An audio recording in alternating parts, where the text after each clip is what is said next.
Hello and welcome to my channel, or welcome back to my channel. My name is Jay and this is a web of classic tales. If you're enjoying the videos, please like, subscribe and share. If you want notifications every single time a new video is uploaded, please click on the little bell icon. Today we will continue reading Jane Austen's Northanger Abbey. The next morning was fair, and Catherine almost expected another attack from the assembled party. With Mr. Allen to support her, she felt no dread of the event, but she would gladly be spared a contest where victory itself was painful, and was heartily rejoiced therefore at neither seeing nor hearing anything of them. The Tilneys called for her at the appointed time, and no new difficulty arising, no sudden recollection, no unexpected summons, no impertinent intrusion to disconcert the measures, my heroine was most unnaturally able to fill her engagement, though it was made with the hero himself. They determined on walking round Beech and Cliff, that noble hill whose beautiful verdure and hanging coppice render it so striking an object from almost every opening in Bath. "I never look at it," said Catherine as they walked along the side of the river, "without thinking of the south of France." "Have you been abroad then?" said Henry, a little surprised. "Oh, no, I only mean what I have read about. It always puts me in mind of the country that Emily and her father travelled through, and the mysteries of Udolpho. But you never read novels, I dare say." "Why not?" "Because they are not clever enough for you.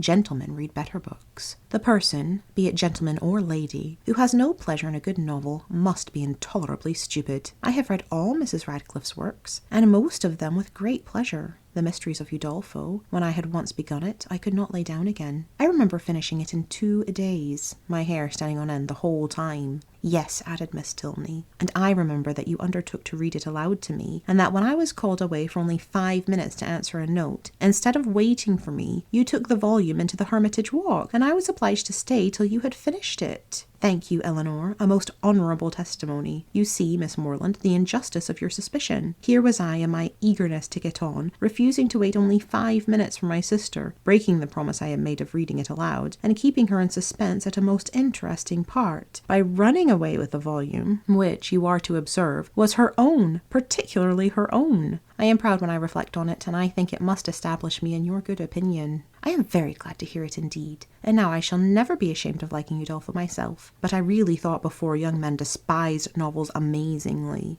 "It is amazingly. It may well suggest amazement if they do, for they read nearly as many as women. I myself have read hundreds and hundreds. Do not imagine that you can cope with me in a knowledge of Julia's and Louisa's. If we proceed to particulars, and engage in the never-casting inquiry of have you read this, and have you read that, I shall soon leave you as far behind me as— what shall I say? I want an appropriate simile. As far as your friend Emily herself left poor Valancourt when she went with her aunt into Italy. Consider how many years I have had the start of you. I had entered on my studies at Oxford, while you were a good little girl working your sampler at home. Not very good, I am afraid. But now really, do not you think Udolpho the nicest book in the world?" "The nicest, by which I suppose you mean the neatest. That must depend on the binding." "Henry," said Miss Tilney, "you are very impertinent. Miss Morland, he is treating you exactly as he does his sister. He is forever finding fault with me for some incorrectness of language, and now he is taking the same liberty with you. The word nicest, as you used it, did not suit him, and you had better change it as soon as you can, or we shall be overpowered with Johnson and Blair all the rest of the way." "I am sure," cried Catherine, "I did not mean to say anything wrong, but it is a nice book, and why should not I call it so?" "Very true," said Henry, "and this is a very nice day, and we are taking a very nice walk, and you two are very nice young ladies." "Oh, it is a very nice word indeed. It does for everything. Originally, perhaps, it was applied only to express neatness, propriety, delicacy, or refinement. People were nice in their dress, in their sentiments, or their choice. But now every commendation on every subject is comprised in that one word, while, in fact," cried his sister, "it ought only to be applied to you, without any commendation at all. You are more nice than wise. Come, Miss Morland, let us leave him to meditate over our faults in the utmost propriety of diction, while we praise Udolpho in whatever terms we like best. It is a most interesting work. You are fond of that kind of reading?" "To say the truth, I do not much like any other." "Indeed?" "That is, I can read poetry and plays, and things of that sort, and do not dislike travels, but history, real solemn history, I cannot be interested in. Can you?" "Yes, I am fond of history. I wish I were too. I read it a little as a duty, but it tells me nothing that does not either vex or weary me. The quarrels of popes and kings, with wars or pestilence, in every page. The men also good for nothing, and hardly any women at all. It is very tiresome. and yet I often think it odd that it should be so dull, for a great deal of it must be invention. The speeches that are put into the heroes' mouths, their thoughts and designs, the chief of all this must be invention, and invention is what delights me in other books. Historians, you think, said Miss Tilney, are not happy in their flights of fancy. They display imagination without raising interest. I am fond of history, and am very well contented to take the false with the true. In the principal facts, they have sources of intelligence in former histories and records, which may be as much depended on, I conclude, as anything that does not actually pass under one's own observation. And as for the little embellishments you speak of, they are embellishments, and I like them as such. If a speech be well drawn up, I read it with pleasure, by whomsoever it may be made, and probably with much greater, if the production of Mr. Hume or Mr. Robertson, than if the genuine words of Caractacus, Agricola, or Alfred the Great. You are fond of history, and so are Mr. Allen and my father, and I have 2 brothers who do not dislike it. So many instances within my small circle of friends is remarkable. At this rate, I shall not pity the writers of history any longer. If people like to read their books, it is all very well, but to be at so much trouble in filling great volumes, which, as I used to think, nobody would willingly ever look into, to be labouring only for the torment of little boys and girls, always struck me as a hard fate. And though I know it is all very right and necessary, I have often wondered at the person's courage that could sit down on purpose to do it. That little boys and girls could be tormented, said Henry, is what no one at all acquainted with human nature in a civilized state can deny. But in behalf of our most distinguished historians, I must observe that they might well be offended at being supposed to have no higher aim, and that by their method and style they are perfectly well qualified to torment readers of the most advanced reason and mature time of life. I use the verb to torment, as I observe to be your own method, instead of to instruct, supposing them to be now admitted as synonyms. You think me foolish to call instruction a torment, but if you had been as much used as myself to hear poor little children first learning their letters and then learning to spell, if you had ever seen how stupid they can be for a whole morning together, and how tired my poor mother is at the end of it, as I am in the habit of seeing almost every day of my life at home, you would allow that to torment and to instruct might sometimes be used as synonymous words. Very probably. But historians are not accountable for the difficulty of learning to read, and even you yourself, who do not altogether seem particularly friendly to very severe, very intense application, may perhaps be brought to acknowledge that it is very well worthwhile to be tormented for 2 or 3 years of one's life, for the sake of being able to read all the rest of it. Consider, if reading had not been taught, Mrs. Radcliffe would have written in vain, or perhaps might not have written at all, Catherine assented, and a very warm panegyric from her on that lady's merits closed the subject. The Tilneys were soon engaged in another on which she had nothing to say. They were viewing the country with the eyes of persons accustomed to drawing, and decided on its capability of being formed into pictures, with all the eagerness of real taste. Here Catherine was quite lost. She knew nothing of drawing, nothing of taste, and she listened to them with an attention which brought her little profit, for they talked in phrases which conveyed scarcely any idea to her. The little which she could understand, however, appeared to contradict the very few notions she had entertained on the matter before. It seemed as if a good view were no longer to be taken from the top of an high hill, but that a clear blue sky was no longer a proof of a fine day. She was heartily ashamed of her ignorance, a misplaced shame. Where people wish to attach, they should always be ignorant. To come with a well-informed mind is to come with an inability of administering to the vanity of others, which a sensible person would always wish to avoid. A woman, especially, if she have the misfortune of knowing anything, should conceal it as well as she can. The advantages of natural folly in a beautiful girl have been already set forth by the capital pen of a sister author, and to her treatment of the subject I will only add, in justice to men, that though the larger and more trifling part of the sex, imbecility in females is a great enhancement of their personal charms, there is a portion of them too reasonable and too well informed themselves to desire anything more in woman than ignorance. But Catherine did not know her own advantages, did not know that a good-looking girl, with an affectionate heart and a very ignorant mind, cannot fail of attracting a clever young man, unless circumstances are particularly untoward. In the present instance, she confessed and lamented her want of knowledge, declared that she would give anything in the world to be able to draw, and a lecture on the picturesque immediately followed, in which his instructions were so clear that she soon began to see beauty in everything admired by him, and her attention was so earnest that he became perfectly satisfied of her having a great deal of natural taste. He talked of foregrounds, distances and second distances, side screens and perspectives, lights and shades, and Catherine was so hopeful a scholar that when they gained the top of Beeching Cliff, she voluntarily rejected the whole city of Bath as unworthy to make part of a landscape. Delighted with her progress, and fearful of wearying her with too much wisdom at once, Henry suffered the subject to decline, and by an easy transition from a piece of rocky fragment and the withered oak which he had placed near its summit, to oaks in general, to forests, the enclosures of them, wastelands, crown lands, and government, he shortly found himself arrived at politics, and from politics it was an easy step to silence.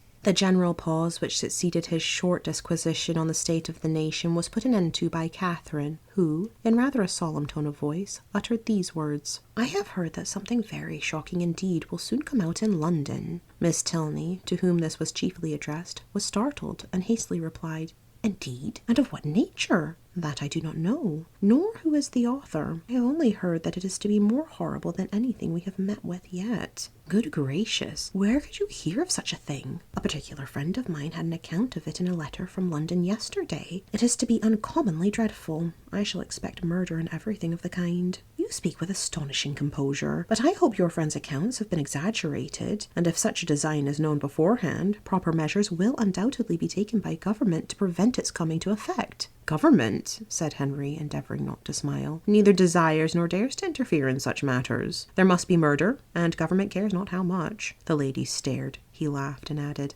"Come, shall I make you understand each other, or leave you to puzzle out an explanation as you can?" "No, I will be noble. I will prove myself a man, no less by the generosity of my soul than the cleverness of my head. I have no patience with such of my sex as disdain to let themselves sometimes down to the comprehension of yours. Perhaps the abilities of women are neither sound nor acute, neither vigorous nor keen. Perhaps they may want observation, discernment, judgment, fire, genius, and wit. Miss Morland, do not mind what he says, but have the goodness to satisfy me as to this dreadful riot."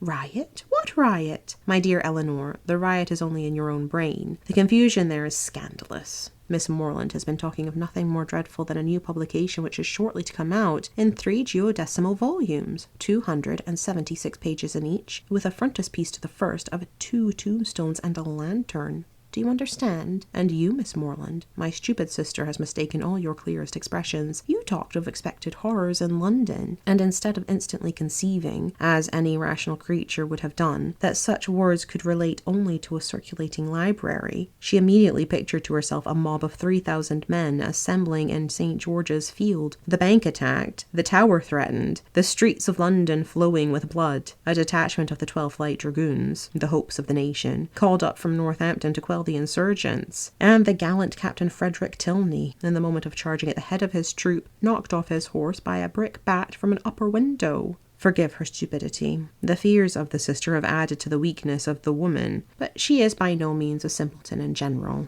Catherine looked grave. "And now, Henry," said Miss Tilney, "that you have made us understand each other, you may as well make Miss Morland understand yourself, unless you mean to have her think you intolerably rude to your sister, and a great brute in your opinion of women in general. Miss Morland is not used to your odd ways. I shall be most happy to make her better acquainted with them." "No doubt, but that is no explanation of the present."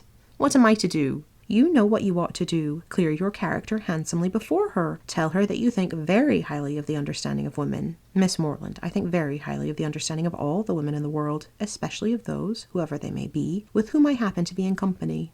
"That is not enough. Be more serious." "Miss Morland, no one can think more highly of the understanding of women than I do. In my opinion, nature has given them so much that they never find it necessary to use more than half." "We shall get nothing more serious from him now, Miss Morland. He is not in a sober mood, but I do assure you that he must be entirely misunderstood if he can ever appear to say an unjust thing of any woman at all, or an unkind one of me." It was no effort to Catherine to believe that Henry Tilney could never be wrong. His manner might sometimes surprise, but his meaning must always be just. And what she did not understand, she was almost as ready to admire as what she did. The whole walk was delightful, and though it ended too soon, its conclusion was delightful too. Her friends attended her into the house, and Miss Tilney, before they parted, addressing herself with respectful form as much to Mrs. Allen as to Catherine, petitioned for the pleasure of her company to dinner on the day after next. No difficulty was made on Mrs. Allen's side, and the only difficulty in Catherine's was in concealing the excess of her pleasure. The morning had passed away so charmingly as to banish all her her friendship and natural affection, for no thought of Isabella or James had crossed her during their walk. When the Tilneys were gone, she became amiable again, but she was amiable for some time to little effect. Mrs. Allen had no intelligence to give that could relieve her anxiety. She had heard nothing of any of them. Towards the end of the morning, however, Catherine, having occasion for some indispensable yard of ribbon, which must be bought without a moment's delay, walked out into the town, and in Bond Street overtook the second Miss Thorpe as she was loitering towards Edgar's buildings between two of the sweetest girls in the world, who had been her dear friends all the morning.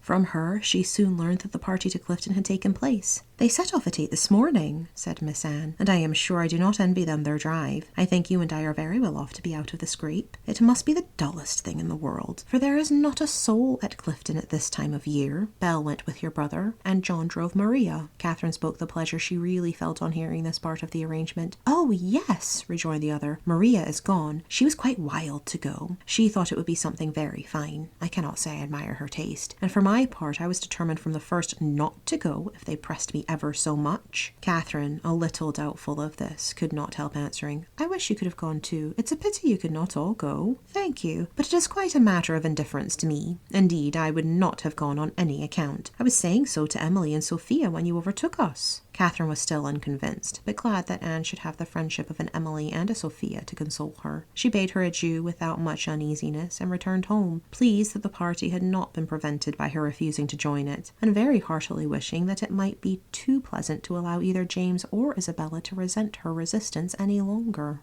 Thank you for listening. This has been Jane Austen's Northanger Abbey, Chapter 14. I've been Jay. This has been a Web of Classic Tales. Please like, subscribe, and share. Click the bell icon for notifications. I hope you're having a fantastic day. Have a nice life, and I'll see you next time.